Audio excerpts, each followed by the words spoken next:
vous de vous être présenté aujourd'hui parce qu'il y a eu des tentatives de nous démobiliser. Vous voilà ici avec nous ensemble. Bravo!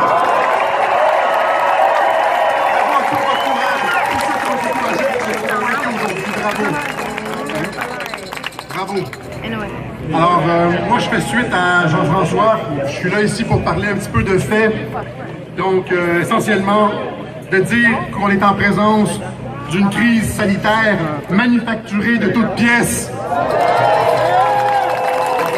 On le sait, on a entendu le Dr Arruda dire que chaque année, il y a 1000 personnes par mois qui meurent dans les CHSLD. De toute façon, cette année, ils ont tous été comptabilisés COVID pour nous faire peur.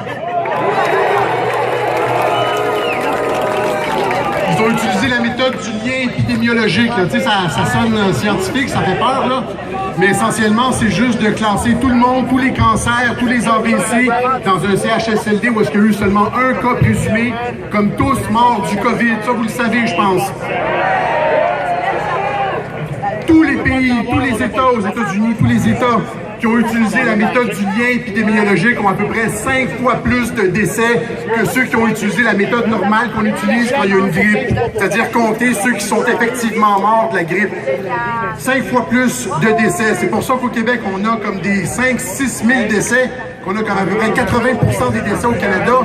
C'est juste de la fraude statistique, c'est juste une façon de compter. Il n'y a pas plus de personnes qui sont mortes du COVID au Québec qu'en Ontario. C'est juste la façon de compter qui sont changées pour nous faire peur.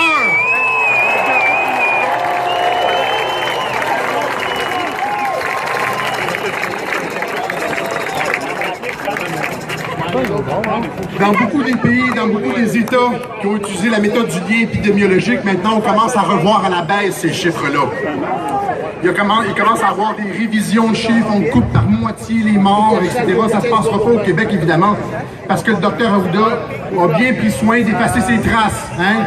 Il a dit qu'il n'allait pas avoir d'autopsie pour les cas présumés de COVID. C'est-à-dire pour ceux qu'on a rentrés dans le lien épidémiologique, bien, on ne vérifiera pas s'il y a eu un crime, une fraude statistique. Il a couvert ses traces, le sti. Yeah!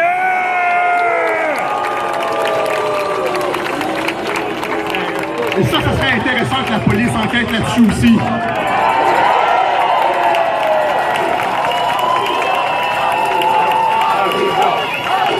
Donc aux États-Unis, seulement aux États-Unis, on peut parler des chiffres en Italie, mais seulement aux États-Unis, seulement 6% des décès enregistrés, catégorisés comme COVID, sont morts effectivement du COVID.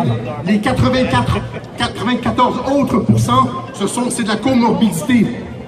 C'est pas juste du COVID. Donc, selon les chiffres du CDC, sur les 150 000 personnes qui sont mortes, apparemment, là, selon les chiffres du COVID aux États-Unis, il y en a seulement 9 000 qui sont effectivement morts du COVID.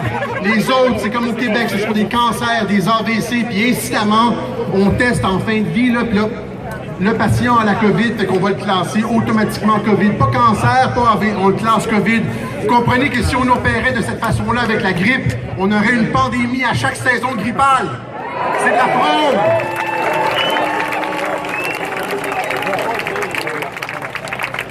Le COVID n'est pas une maladie dangereuse.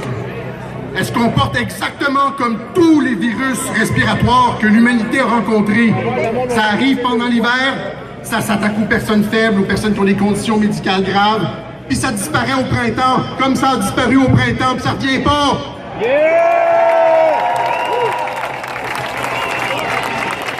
Le COVID ne fait pas plus de morts que la grippe. Le COVID a disparu comme la grippe à chaque printemps. Contrairement à ce que le Dr Arruda essaie de vous faire croire, il essaie de dire « c'est nos mesures de confinement qui ont fait disparaître le COVID ». Ben voyons donc!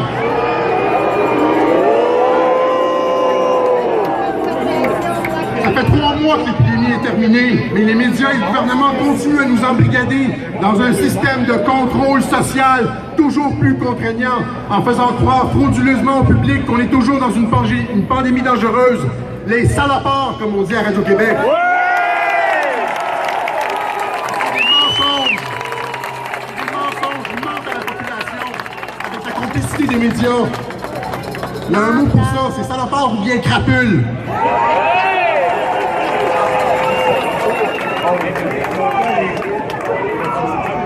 Ouais, assassin aussi, hein, en tout cas, ça resterait à être privé. C'est à la police de faire son travail. Pour ça. Je suis content.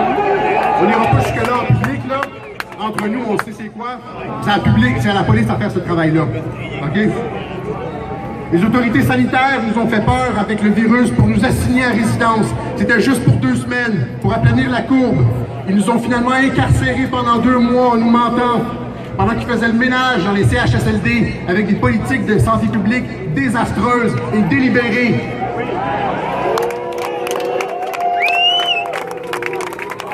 Ils nous ont menti sur les masques à l'arrivée du COVID. Puis à la fin, pour les rendre obligatoires, ils nous ont menti aussi. Alors que le virus ne pose plus aucun danger, il ne fait plus aucun mort. Ils nous ont aussi menti en disant qu'il allait falloir attendre jusqu'au vaccin pour suspendre les mesures d'urgence sanitaire.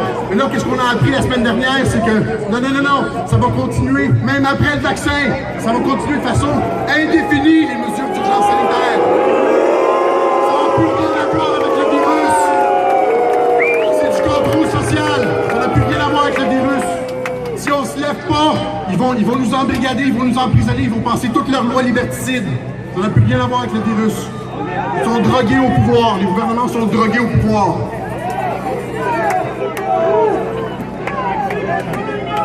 Contrôler la population, contrôler socialement une population par la peur, en créant artificiellement une crise, c'est la définition classique de la dictature et de la tyrannie.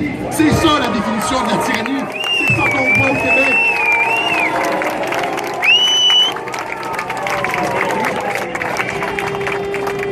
Toute la philosophie politique occidentale depuis près de 200 ans a tenté de mettre sur pied des mécanismes pour éviter ce genre de prise de contrôle politique de la part des gouvernements. La tradition démocratique québécoise a été bafouée, piétinée par le gouvernement Legault. Ça ne s'est jamais vu dans l'histoire du Québec. Le gouvernement Legault n'est pas seulement en train de détruire la classe moyenne à travers les faillites d'entreprises en cascade, il est en train de détruire psychologiquement une génération entière de petits Québécois. C'est pour ça qu'on se bat.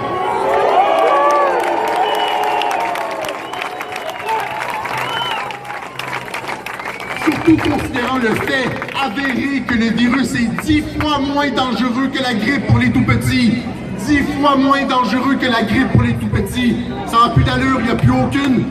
Ces mesures d'urgence sanitaire ne sont pas basées dans la science ou dans la médecine. C'est simplement des mécanismes politiques de contrôle social.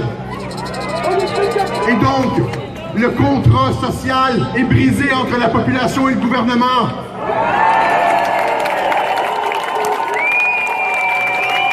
C'est pour ça qu'on demande l'aide de la police.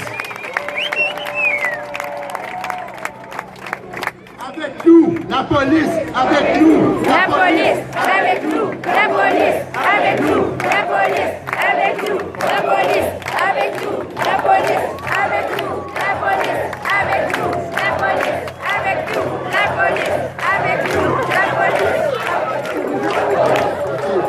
Voilà. Donc, la police doit rapidement enquêter sur les raisons frauduleuses. Les raisons frauduleuses, on les a exposées. Nous autres, vous les connaissez, on les connaît. Comment ça se fait que la police n'est pas au courant de cette fraude statistique-là? Ils devraient le savoir. Les chiffres sont disponibles. Arruda a parlé, on a regardé les taux de décès. Ils devraient savoir. Ce sont eux les enquêteurs chevronnés. C'est pas nous les citoyens ordinaires. C'est eux qui devraient faire la job.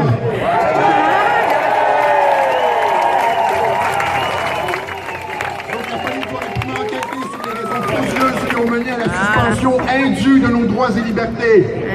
De faux prétextes ont été mis de l'avant pour museler la population, pour nous faire penser dans un système politique totalitaire. La police doit résister à ce coup d'État en douce et respecter leurs promesses de servir et protéger. Comme les médecins se doivent de respecter leur serment d'Hippocrate et de permettre la chloroquine.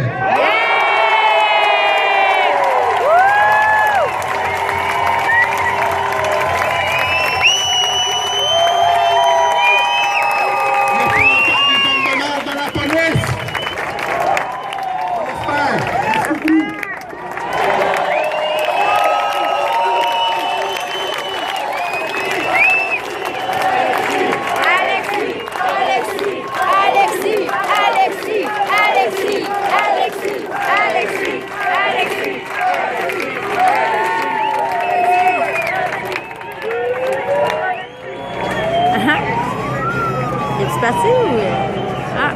est là. Le nouveau qui va arriver.